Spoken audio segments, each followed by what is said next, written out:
እንዴት ናችሁ? ሰላም ነዎትም? እንዴት አላችሁ? ሰላም ነዎት? እንዴት አሉ? እንዴት ናችሁ? እንዴት አሉ? ኑሮ እንዴት ነው? ደህና ነው። እስኪ እንደው ይቸገራሉ ተብለን መተን ነበር። ምንድነው የኔ እናት? እስኪ ንገሩኝ ችግሮትን። እንግዲህ ትፍራሽና ብርድ ቤቱ ምንም የላት ባዶ ናት። እንዴት ነው የሚኖሩት የኔ እናት? እቱ እየሰራች ነው እንጂ ምንድነው የምትሰራው? ቀን ሰራ። አረፍ እስኪ ከሷ እጭ ላይ ምን ቀን ስራ ነው የምሰራ ነው ያልሽ? አዎ የቀን ስራ ነው የምሰራ። ሳገኝም ሳጣም እየሰራሁ እኔ ነኝ። ሌላ ልጅ ስለሌለ እነዛውም ዘመዶቹ አላስቀምጣት ብለው ይሄ ቤት የጋራ ስለሆነ አላስቀምጣት ብለው እያሰቃዩን ነው። ቤቱን እያያችሁት ባዶ ቤት ነው። ይሄም ዝም ቤት ነው ቁጭ ብዬ የምውል ስራም የለኝ። መስራት አቅቶኝ ይሄ ሳል እያሰለኝ አሁን በሰሙን ተኝቼ ቆይቼ አሁን ነው የተነሳው።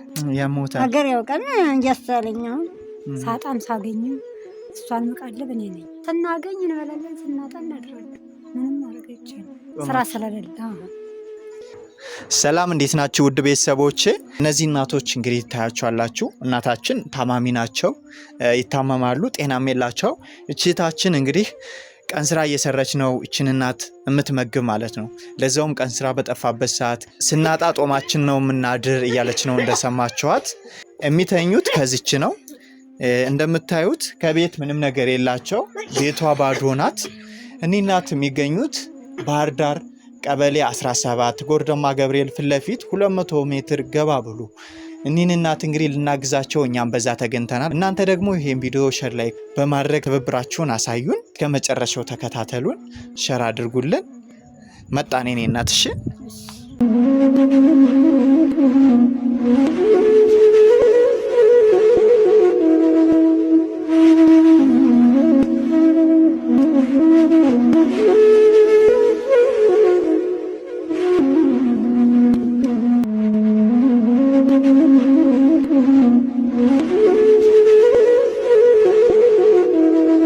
ሶትን ቀይሩና እንዲመርቁልኝ እሺ ያዝ።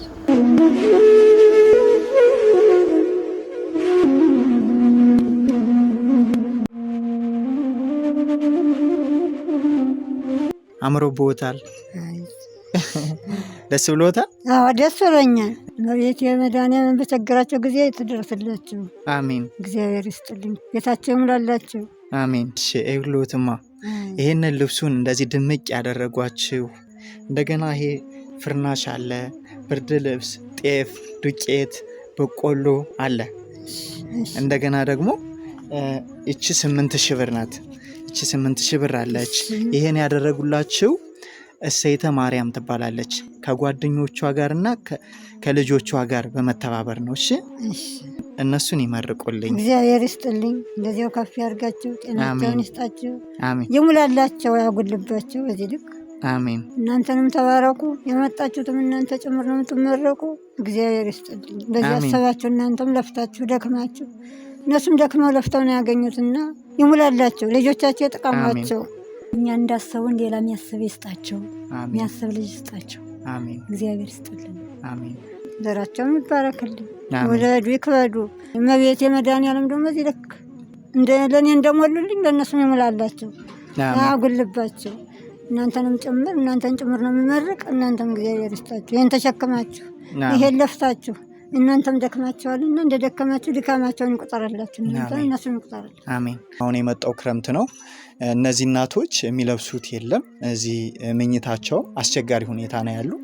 ይህንን ስላደረገችልን እናመሰግናለን። እዚህ የሚበላ ቤት የላቸውም።